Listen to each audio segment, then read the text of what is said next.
Look around. You can find cars like these on AutoTrader, like that car riding your tail. Or if you're tailgating right now, all those cars doubling as kitchens and living rooms are on AutoTrader too. Are you working out and listening to this ad at the same time? Well, multitasking pro, cars like the ones in the gym parking lot are for sale on AutoTrader. New cars, used cars, electric cars, maybe even flying cars. Okay, no flying cars, but as soon as they get invented, they'll be on AutoTrader. Just you wait. AutoTrader.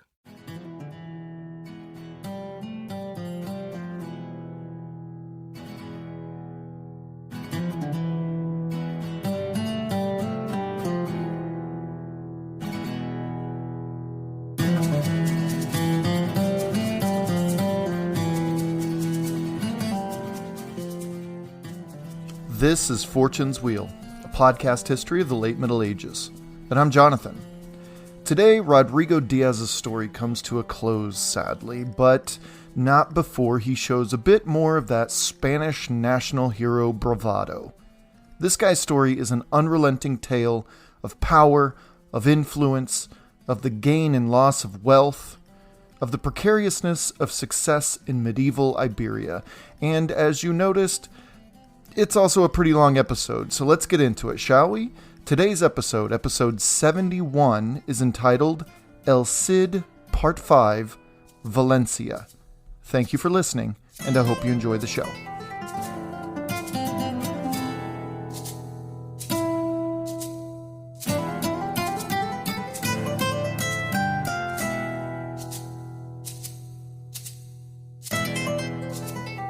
As we know from this season of the podcast, there's a rich tradition of Arabic poetry around the Muslim world. From the free flow of the lettering, almost like a sketch of clouds against a flat-bottomed, empty horizon, to the actual words themselves, I've come to develop a great appreciation for the Arabic language. In just sweeping the internet for information about Arabic, I came across one tweet in particular that kind of nailed it for me. So says @Rosewater, quote, Arabic love poems are on another level. Remembered a line written by Farouk Jouadeh, quote, and if the devil was to ever see you, he'd kiss your eyes and repent, end quote. Like, come on. And the tweet's quote there.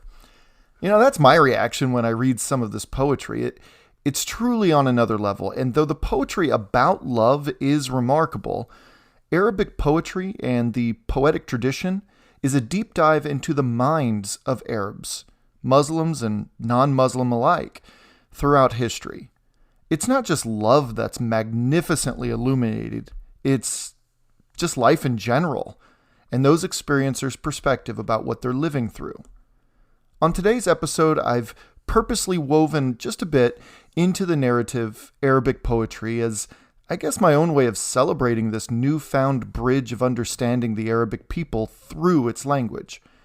Now, we live in a world that showing understanding or a mere appreciation for certain things automatically aligns you to that ideology. But for those who may think this way, save it. I just don't play games that involve things being either black or white. I tend to live in the gray areas myself, and this podcast is a product of living in that gray area of history. Understanding, appreciation, and most importantly, connection is made. And as I thought about how to begin this episode, I realized that a little poetry might do the trick to get this off on the right foot.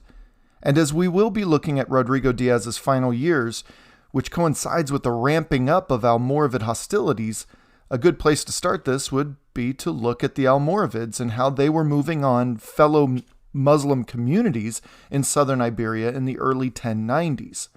See, that same emir who invited on numerous occasions the Almoravids to come to Iberia and help rid the taifas of those pesky northern Christian kingdoms, well, he found himself suddenly looking down the proverbial gun barrel of Almoravid aggression.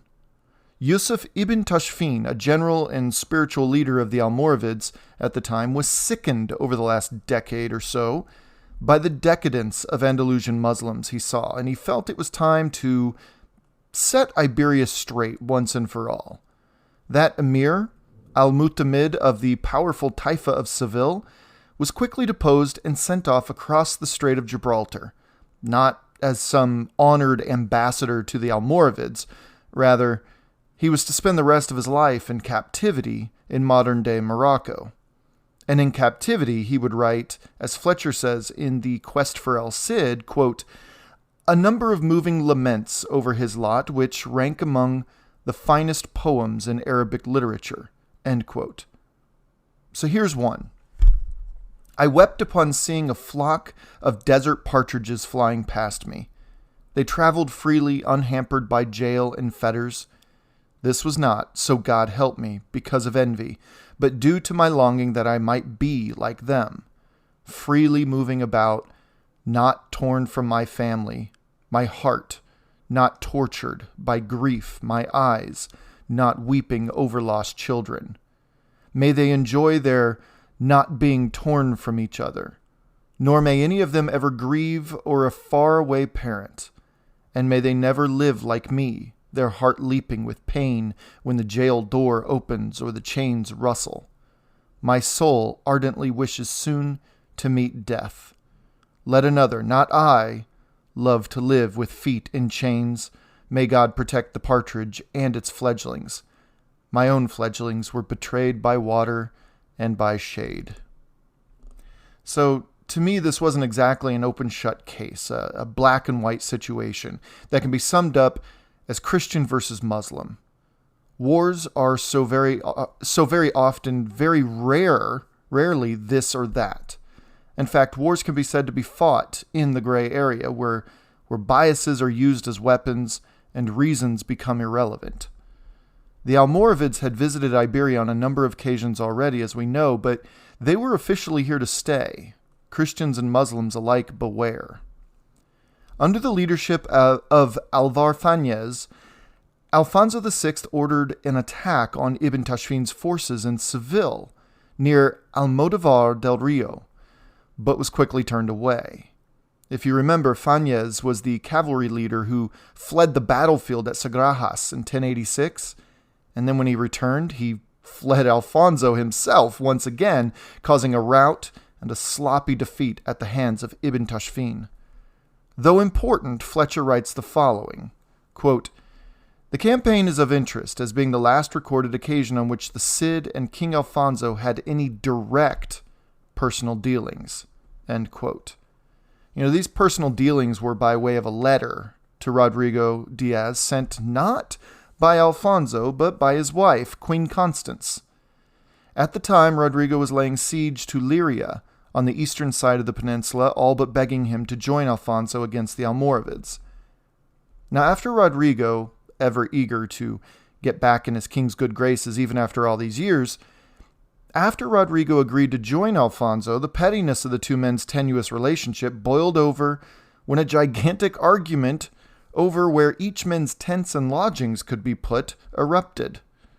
Fletcher writes, quote, at Ubeda, the king launched a verbal attack on Rodrigo, accusing him of, quote-unquote, many and various things, but untrue ones. He was planning to place him under arrest, but Rodrigo got wind of this and escaped. Prompted by Rodrigo's enemies, Alfonso refused to accept his subsequent protestations of innocence. The king went back to Toledo, and Rodrigo returned to the Levant. Christmas 1091 found him at Morea. End quote. So, remember, this is immediately following Rodrigo's brilliant maneuvering a year or so earlier when he was able to divert Alfonso's tribute from Valencia's Alcadir into his own pockets. This could very well be the real cause of the argument and not where to pitch tents. In light of Alfonso's renewed anger, Rodrigo visited his old friends in Zaragoza to solidify that support in early 1092, and Al-Musta'in certainly enjoyed the company. After Zaragoza, Rodrigo rode to the court of King Sancho Ramirez of Aragon and negotiated a firm alliance between the two. Now, in this position, he was, as Fletcher says, quote, acting as intermediary in bringing about peace between Zaragoza and Aragon, a triumph of diplomacy, this, because Sancho had conquered Zaragoza's northern marches, end quote. But while Rodrigo was making those connections, Alfonso was making his own. By this time, Valencia was more or less under Rodrigo's influence, again, Al-Qadir was still in power, but he was paying Rodrigo to not attack him, so. So Alfonso went way out of the box and reached out to maritime powers, such as Genoa and Pisa and Venice. And this is a clear indication as to Alfonso's plans. Alfonso obviously had the land forces, while one of his potential new allies could attack from the sea. But more on that in a bit, though. So as Alfonso settled into a siege of Valencia in 1092 to show Al-Qadir who was boss, some troubling reports from Castile drew him back west. Rodrigo had attacked Castile directly and escaped to Zaragozan territory loaded down with treasure. Now Fletcher writes, quote, "The action was not directed simply at the king. The prime sufferer was Garcia Ordóñez, whose county this was. Rodrigo's biographer tells us that he chose to devastate Garcia's lands, quote-unquote, because of his enmity and his insult. And there's no reason why we should disbelieve him. The words he used would have had an ampler resonance for his contemporaries than they do for us.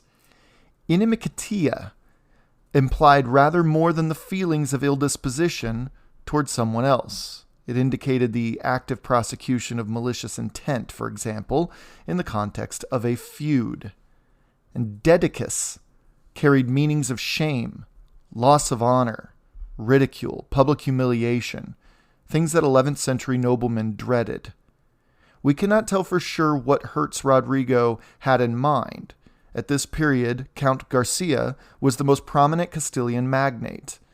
His advice to the king may well have lain behind the troubles suffered by Rodrigo over the last 3 years." End quote. And I would venture to say that Garcia Ordóñez was actually a part of Rodrigo's very first exile decades before as well, so they're kind of sworn enemies here.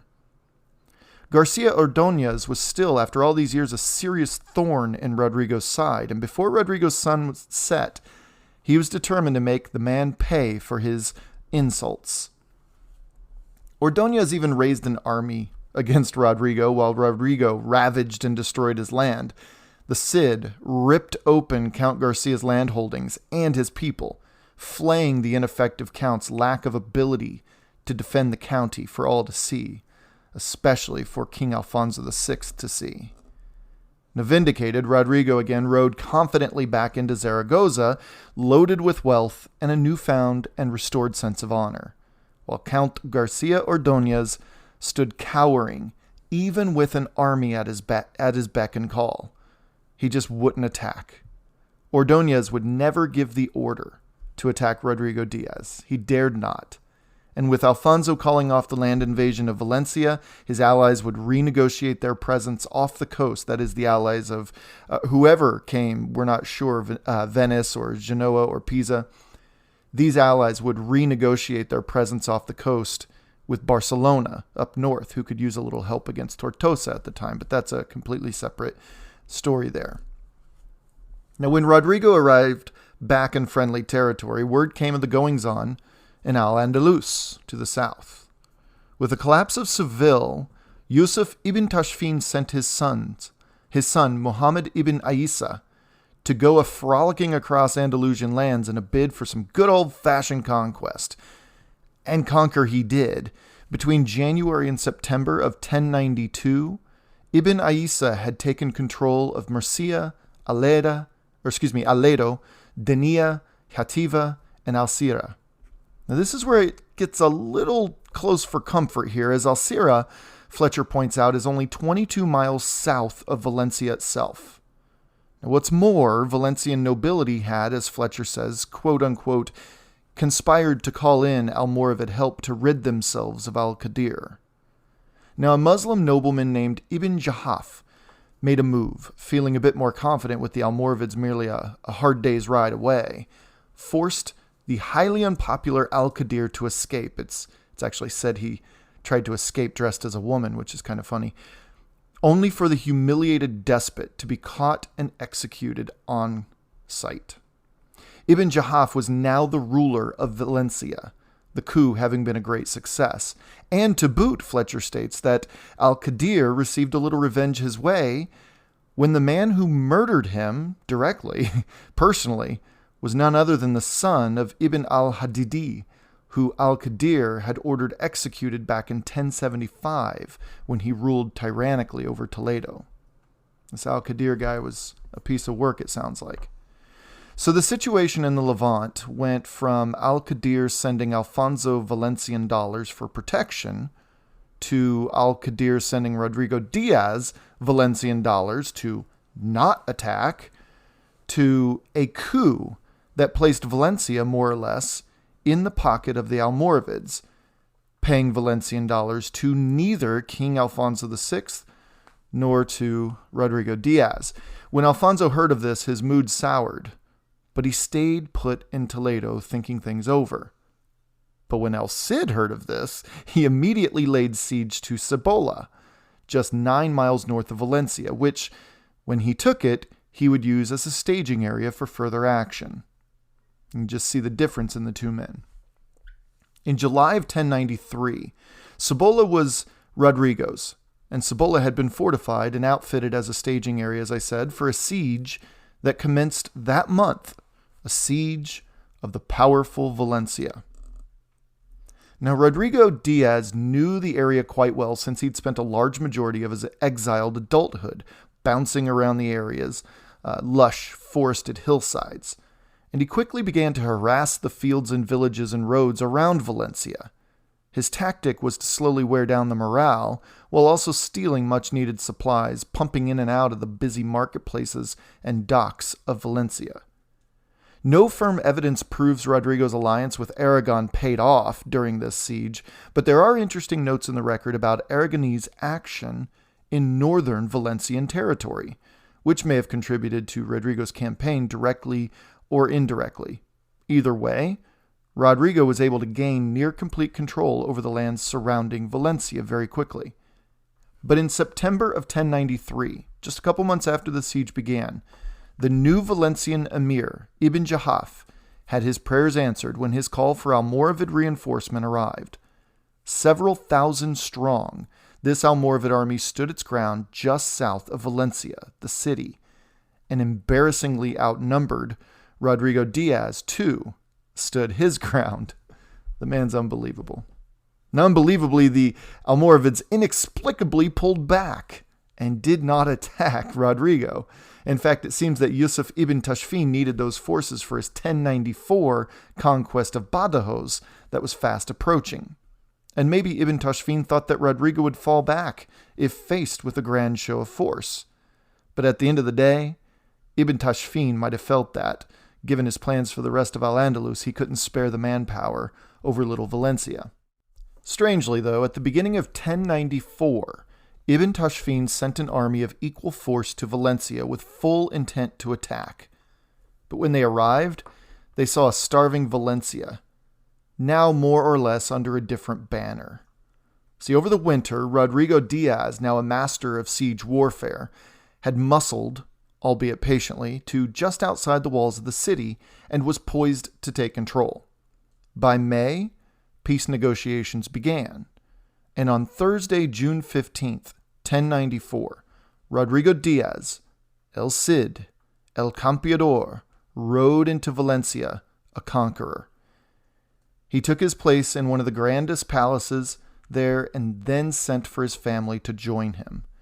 Now, Fletcher writes, quote, "Here is the Poema de Mio Cid," again, describing the arrival of Doña Jimena, his wife, and her children at Valencia shortly after the conquest.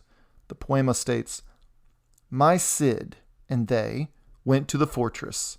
There he led them up to the highest place. Then fair eyes gaze out on every side. They see Valencia, the city as it lies, and turning the other way their eyes behold the sea.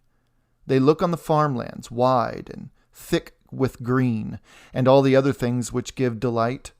They raise their hands to give thanks to God for all that bounty, so vast and so splendid."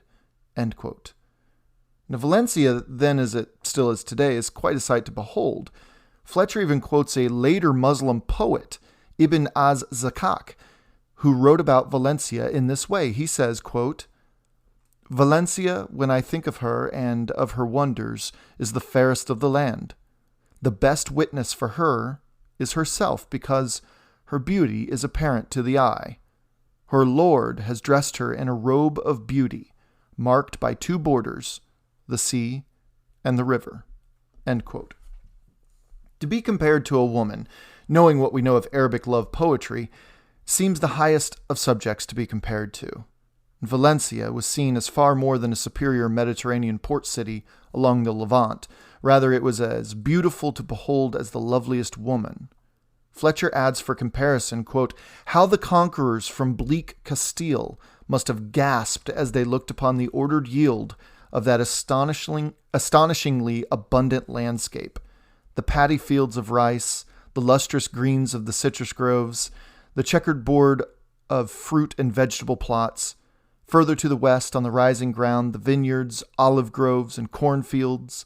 Beyond them, the pine forests on the slopes of the mountains.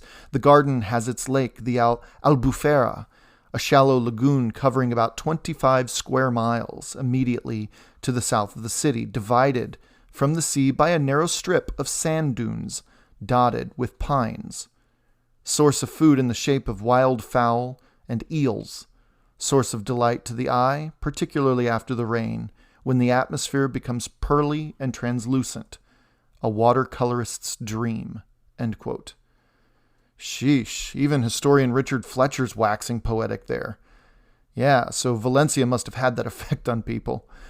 But Valencia was truly a wonder of a city, even in its own time, and the dishonored and disenfranchised exile, despite his numerous attempts to return home, overcame decades of warfare and hardship only to rise to the top of such a place.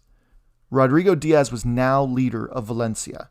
He oversaw an impressive amount of trade that flowed in and out of the city, as if the city itself were a set of lungs, feeding the rest of Iberia with much-needed goods and luxuries. Pumping in and out were silks and foodstuffs, ideas and technologies, and arts and culture. Now, at the helm of such a city, it wouldn't be long before Rodrigo Díaz would face opposition to his rule. Fletcher writes, quote, "Rodrigo Díaz could have spared no time for reflection on the civil administration of his new conquest. In the summer of 1094, the first imperative was defense." End quote. Yusuf ibn Tashfin had made good on his plans to conquer Badajoz, and with the whole of Al-Andalus under Almoravid control, Valencia was simply the next box to check. Ibn Tashfin's nephew, Muhammad, was ordered to take a large force east and capture Rodrigo Díaz alive. Rodrigo started calling in some of those favors, beginning with Aragon, but his ally, King Sancho Ramirez from Aragon, had died just weeks earlier on June 4th. And the new king, Pedro I, though agreed to terms with his father's one-time ally, had not the sway of his father, not yet, and was powerless at this point to send Rodrigo help at the time. Catalonia was out because Rodrigo had already thoroughly humiliated Ramon Berenguer there. Zaragoza answered his call, but it was hardly what Rodrigo needed against the Almoravids, though welcome. Which left King Alfonso VI. The problem was that even if Alfonso had wanted to send help, he really couldn't send any help of any real number. Toledo was also under immense pressure from the Almoravid force led by Yusuf ibn Tashfin himself. Fletcher reports that Alfonso had already lost territories in cities such as Lisbon, Santarém, and Sintra. But Alfonso was able to send a small contingent to aid Valencia in the hopes that Valencia would at least hold out in Christian hands, Rodrigo or not. As Ibn Tashfin's nephew and the large Almoravid army approached Valencia, Rodrigo made the difficult choice to turn on his Valencian people. Yeah. Against realistic estimates hovering around 25,000 Almoravid soldiers, Rodrigo needed as little distraction as possible inside those walls, so he threatened that if the Almoravids laid siege, he would execute each and every Muslim citizen of Valencia. Fletcher calls them, quote-unquote, panicky measures for defense, but they also serve as arrows pointing to some of that El Cid, hero of La Reconquista legend, emerging.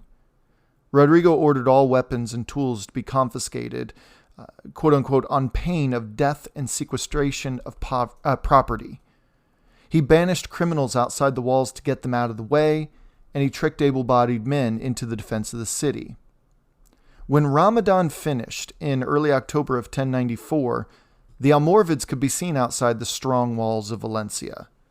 The Historia Rodrigi says the following, quote, "The Almoravid army lay about Valencia for 10 days and nights. Every day they used to go round the city, shrieking and shouting with a motley clamor of voices and filling the air with their bellowing. And they often used to fire arrows at the tents and dwellings of Rodrigo and his soldiers. But Rodrigo, stout of heart as ever, comforted and strengthened his troops in a manly fashion, and constantly prayed devoutly to the Lord Jesus Christ that he would send divine aid to his people. There came a day when the enemy were, as usual, going about the city, yelling and skirmishing, confident in the belief that they would capture it, when Rodrigo, the invincible warrior, courageously made a sortie from the city, accompanied by his well-armed followers. They shouted at the enemy and terrified them with threatening words. They fell upon them, and a major encounter ensued. By God's clemency, Rodrigo defeated all the Almoravids. Thus he had a victory and triumph over them, granted to him by God. As soon as they were defeated, they turned their backs in flight. A multitude of them fell to the sword. Others, with their wives and children, were led captive to Rodrigo's headquarters. Rodrigo's men seized all their tents and equipment, among which they found innumerable money of gold and silver and precious textiles. They thoroughly plundered all the wealth they found there. Rodrigo and his men were greatly enriched thereby, with much gold and silver, most precious textiles, chargers, palfreys, and mules, and various sorts of weaponry. They were amply stocked with quantities of provisions and treasures untold." End quote. So, yeah, much of that is, some grandiose pronouncements, making things a bit more legend-like than probably real. But the nuts and bolts of it are there. Rodrigo led a sortie, defeated the Almoravid besiegers, they fled, and he and his knights filled their coffers to overflowing. It's kind of that simple, but it's also more than just a big victory. See, the Battle of Cuarte, as it came to be known, as Fletcher writes, quote-unquote, was the event of the year. Accounts and records and charters from that year date themselves by this event. In fact, it was a strategically brilliant victory that once again shows the leagues above El Cid was to even the likes of the great Yusuf ibn Tashfin. Quote, "Rodrigo had shown that the Almoravids were not invincible," end quote, says Fletcher. Everyone, and I mean everyone, assumed Valencia was as good as Almoravid by 1095, but Rodrigo Díaz, once again, acting as the living legend he was, El Campeador, the champion of the battlefield, had proven the world wrong. So with the Almoravids hightailing it south, Rodrigo could now devote the necessary energy and time to running his new territory and city. But Fletcher states, quote, "There was nothing pretty or romantic about the Cid's rule in Valencia," end quote. It was bare-bones subsistence at first, as Rodrigo had just torched all his farmlands the year before trying to take the city.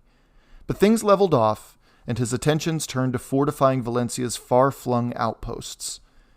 And this is where King Pedro I of Aragon comes back into the picture in 1097. Pedro and Rodrigo rode south together to regain some lost Valencian territory and to re-garrison some of those forts Rodrigo had used years before.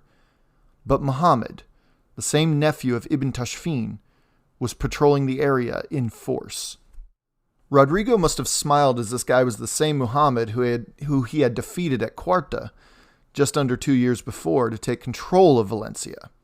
But Muhammad had grown as a leader and as a strategist in his own right, and he actually outmaneuvered Rodrigo and Pedro, gaining the upper hand, at least at the beginning. Fletcher quotes the Historia Rodrigi about this account. He says, quote, "Rodrigo rode among his troops delivering a rousing harangue to raise their morale. Then battle was joined," end quote.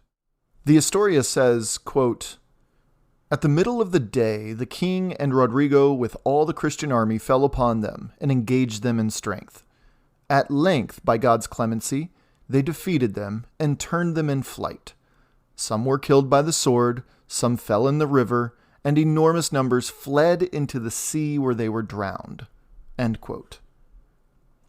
So after this victory, small skirmishes and sieges occupied Rodrigo's time over the next couple years, but in 1098 we would see Rodrigo, now fairly old for the time, well into his 50s that is, affirming his station as the leader of the Levant when he turns on the Almoravid stronghold of Murviedro.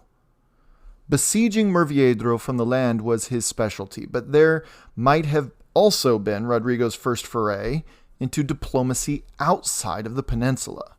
That is, he may well have reached out to maritime powerhouses that Alfonso attempted to hire years earlier against him. However, as Fletcher states, quote, "If he did, it is a fair guess that his request was turned down because Italian fleets were already committed in the eastern Mediterranean, assisting the armies of the First Crusade." End quote. Yeah. As the likes of Bohemond of Taranto are blazing their ways across the Holy Land, El Cid was still blazing his way around Iberia. This, however, would be a little different of a siege, though. In fact, all it would take to take this nearly impenetrable fortress high upon a coastal rock would be rumors, stories. Much like the Norman Roger of Tosny, called the Moor Eater, if you remember, some 80 years earlier. Some scary stories about Rodrigo's legend were enough to force a full surrender.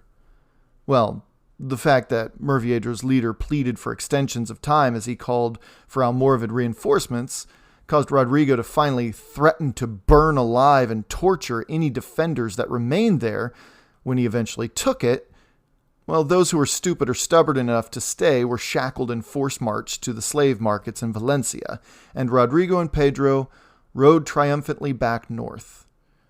But all this campaigning over the last year would come at a truly devastating loss for Rodrigo, which might lend credence to his horrific threats to burn folks alive and torture them. See, during one of these battles with the Almoravids on this campaign, Rodrigo's only son, Diego Rodriguez, died on August 15th. He was his only male heir. And this is the point in Rodrigo's story that we can finally start to wrap things up. When he arrived back in Valencia, he eventually married off his daughters. His daughter Cristina Rodriguez married Ramiro Sanchez of Pamplona and would give birth to a future king of Navarre, King Garcia Ramirez. Now, Maria Rodriguez's marriage was more political and may have served as a sincere attempt to mend fences between Valencia and Barcelona, virtual neighbors geographically. Maria married Count Ramon Berenguer III of Barcelona, a man who had been humbled, nay, humiliated by Rodrigo years earlier. And as part of the dowry, the Count received Tizona, the legendary sword, the firebrand of the Reconquista. And circling back to the beginnings of Rodrigo's story, the story of Los Infantes, or the princes, if you remember from a few episodes back, the princes who married and subsequently tortured Rodrigo's daughters, according to the legend, well, pretty sure that's pure fantasy. And it serves as a lesson to approach these 1,000-year-old histories with some level of caution, but it doesn't mean we should throw the entire text out the window, though. And as I thought about how to end this episode, I began reflecting on the things that allowed a figure like Rodrigo Díaz to enter into the legend of national hero that he is today. Mahmoud Darwish, often seen as a prime representative of Palestinian poetry, who passed away recently in 2008, once wrote the following, quote, "Maybe the moon is beautiful only because it is far." End quote.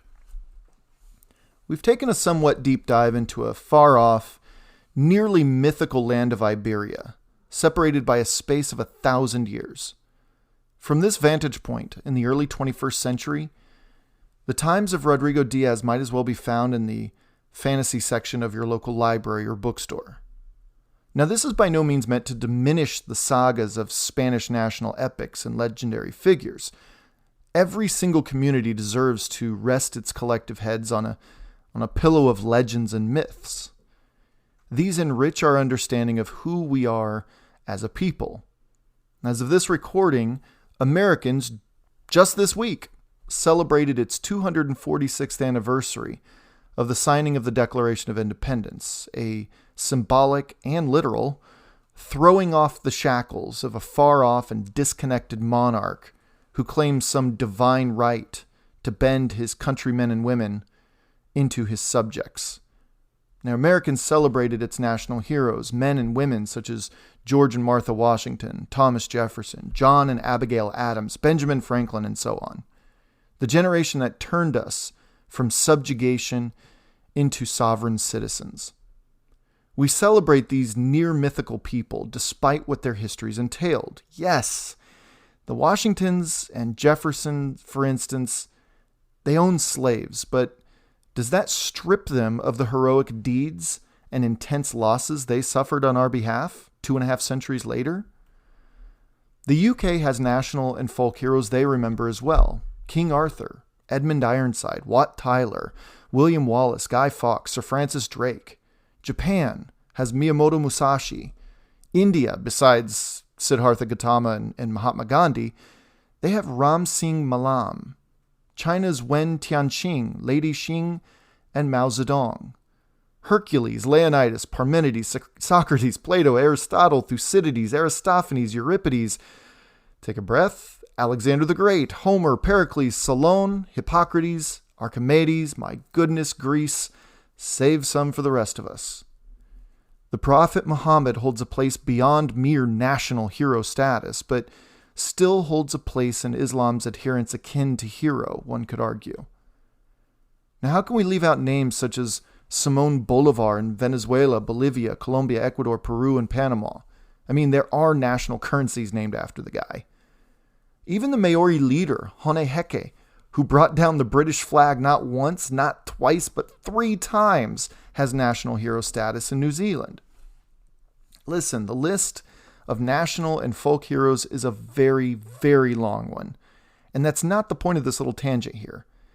Each generation, it seems, wherever you are in the world, tends to have a hero, a person who rises above the trials of the times and emerges a leader. Someone who leads a fundamental change or awakening of the community to some injustice or hardship that must be changed. So, what was it? Getting back to our subject here, what was it that Rodrigo Díaz changed? What did he add to what would become the Spanish identity? Because that's really what a national hero is, right? A person who adds to the collective identity or even defines the collective identity of the community. Someone who helps define what each individual can relate to about his or her community's culture. As an American, we can collectively, across races, religions, and cultures within, identify to an extent with people like George Washington, who exemplifies the tenacity of one's convictions, like Thomas Jefferson, who exemplifies the very idea of what it is to be an enlightened free thinker, like Martin Luther King Jr., who exemplifies a sense of common ground amongst strangers, like Teddy Roosevelt, who exemplifies the indomitable spirit of a human and the drive we have toward greatness on any scale. So what does Rodrigo Díaz say about the Spanish identity? Well, listen, I don't know exactly. I mean, I'm not Spanish. And though I took 3 years of Spanish in high school, that doesn't mean I can speak on behalf of an entire nation, right? So I can only take what I know about my own national and folk heroes and try to make sense of it. And the first place I'd look is how he's represented in Spanish culture. Visually, he has breathtaking statues around the world, actually. That's right, around the world. But let's start with the one in the Plaza de España in Valencia, Spain. See, in Spain, there's a tourist trail known as the Way of El Cid, or Camino del Cid. And there are many statues along this path in Camino en Vivar, Burgos, and Mequeres, I think is how you pronounce it, Calaruega, and El Pollo del Cid. The one in Valencia, Spain shows a proud, stern-faced man with short, curly hair and a curly beard. A cross hung around his neck, astride a horse holding up a flag. He is, not the horse, holding up a flag with one hand. This, of course, is a nod to the spirit of the Cid, as his Christian Iberian name as far back as the 11th century was El Campeador, which strictly translates to professor of the camp, but loosely means the expert of the battlefield, or simply the champion. This statue, ironically, designed and originally sculpted by American Anna Hyatt Huntington back in 1929, serves as the basis for a number of copies sculpted for parks around the world, including statues in Buenos Aires, San Diego, and San Francisco, though Huntington herself made a second copy for the city of Seville in Spain. But the one I find most compelling, the statue that is, as the Lonely Planet website says, quote, "On the north side of the Puente de San Pablo looms a romanticized statue of El Cid, the 11th century mercenary whose tomb lies in the town's cathedral," end quote. Now, this particular statue of El Cid, it kind of takes my breath away, to be honest. I think it's one of the coolest statues around, personally.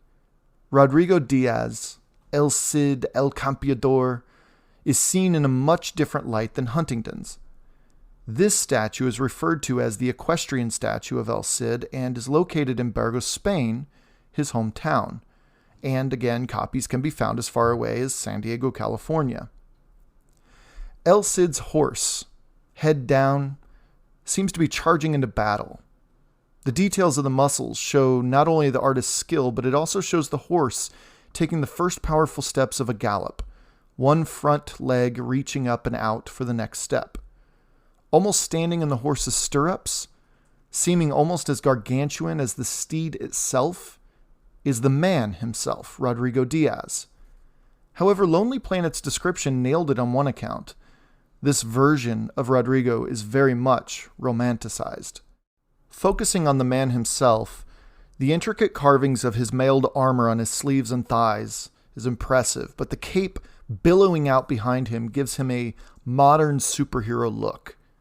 His head is crowned by the typical pointed metal helmet worn for battle at the time, his eyes below its brim staring determinedly straight ahead. In one hand, he holds the reins to the horse, but in his right hand, he holds Tizona, that legendary sword he earned late in life, in the direction of his gaze, as if calling his band of trusted knights to follow him into the fray. But most striking about this statue is his beard. At first glance, I look at it and recall images of bearded Vikings, which is strange if that was the intent, though Iberia was hardly immune to Scandinavian raids, Muslim and Christian lands alike. Beyond that, the beard is huge. It just seems as if it's deliberately challenging the size and scope of the horse itself.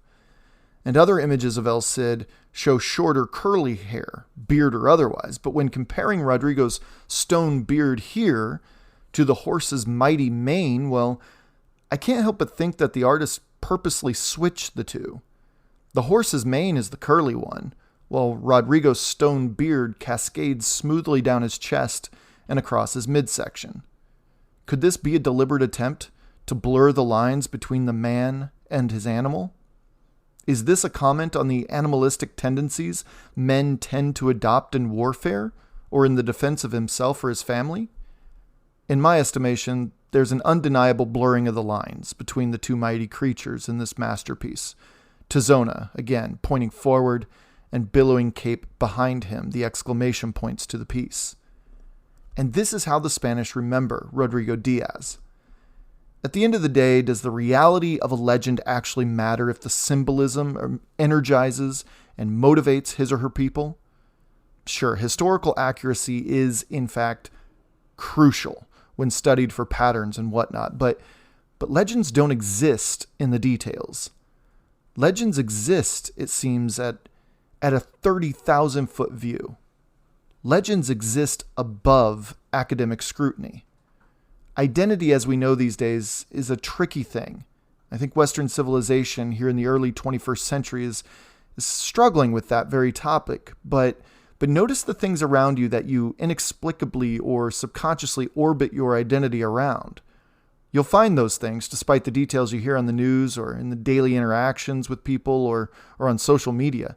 Despite those things, you'll find your legends never really change. They are set in stone, much like El Cid of Burgos, etched meticulously out of stone to help shape and guide a nation's identity. The details tell us that Rodrigo Díaz fought for and against Christian and Muslims alike. He defeated numerous Muslim armies, Almoravid and Valencian alike, but he also defended Muslim communities too, such as Zaragoza, arguably next to his kings Sancho II and Alfonso VI, Rodrigo's biggest supporter and employer. Much of his adult life was spent on the run, in a constant state of survival, all the while keeping his band of loyal knights nearby.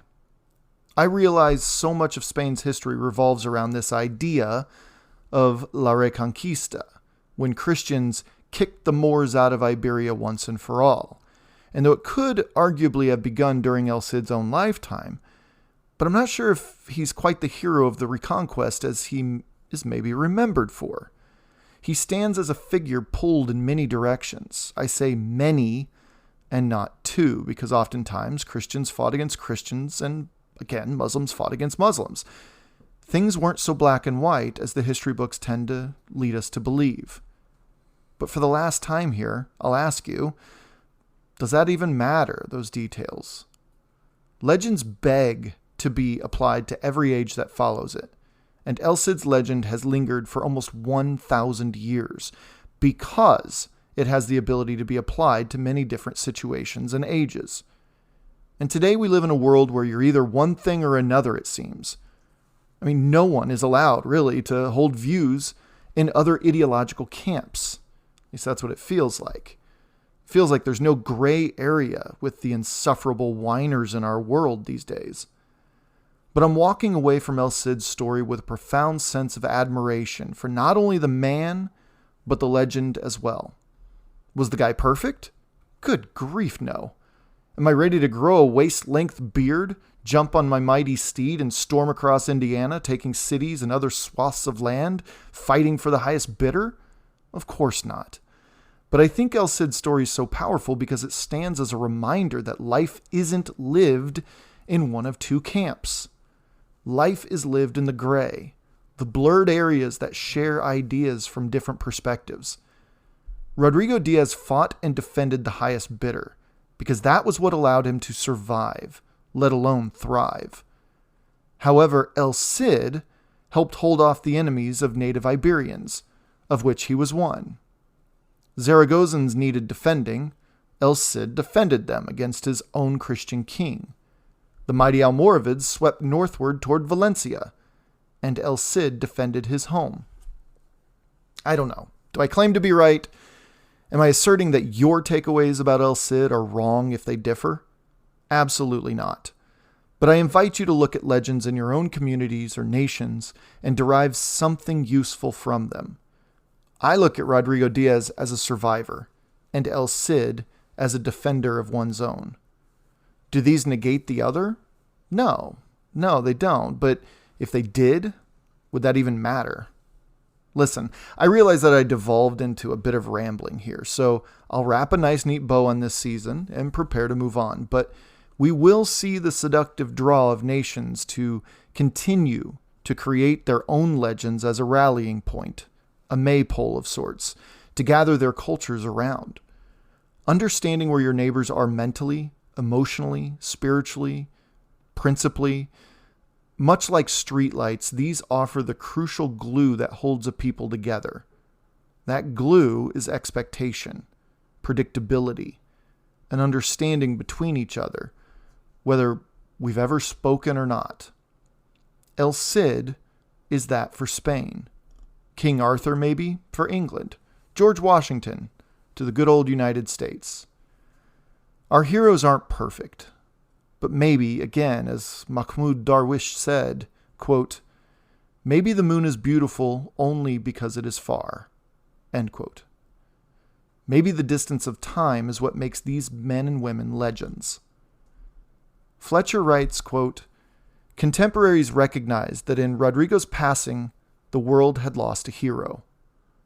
Ibn Bassam, who detested him, wrote of him that, quote, this man, the scourge of his time, by his appetite for glory, by the prudent steadfastness of his character, and by his heroic bravery, was one of the miracles of God, end quote. Rodrigo's biographer ended his account of him as follows, quote, while he lived in this world, he always won a noble triumph over his enemies. Never was he defeated by any man, end quote. And the chronicler of Maillezais, I hope I'm pronouncing that right, in Poitou, noted under his entry for the year 1099 that, quote, in Spain, at Valencia, Count Rodrigo died. This was a great grief to the Christians and a joy to their pagan enemies. End all quotes. Then again, maybe the distance of time creates legends for most heroes, while a few are immortalized while they live. Rodrigo Díaz died on July 10th, 1099, in Valencia. But the story didn't end there. Doña Jimena, his wife, had her hands full as the Almoravids were ramping up for another go at Valencia. But we'll save her story for when we return to Iberia after we discuss the goings-on leading up to and through the First Crusade. And speaking of moving on, up next we will be heading back to the year 1066. That's right, we're heading back to the British Isles. There's a story unfolding while Rodrigo Díaz rode across Iberia and the Almoravids invaded. Our history books simply, at least on this side of the pond, simply say something like, quote, in the year 1066, William the Conqueror defeated the English king at the Battle of Hastings, thus conquering England and changing its history forever. This has been historically referred to as the Norman Conquest of England, end quote. Yeah, well, strike that. When Duke William of Normandy woke up the next day, he looked across a devastating battlefield at Hastings and realized that these English, they weren't going to simply roll over. Throughout the last 6.5 decades, the English had suffered enough from invasionary forces from Denmark to Normandy to Norway. This newest invasion was simply the next invasion, and they would not go quietly into that good night. That's for damn sure. On the next season, we flesh out the Norman conquest of England. No, scratch that. On the next season, we flesh out the long and painful and devastating English resistance to the Norman conquest of England, which will not conclude until well after William the Conqueror's death. And I can't wait to tell you about it. Thanks for listening, everyone.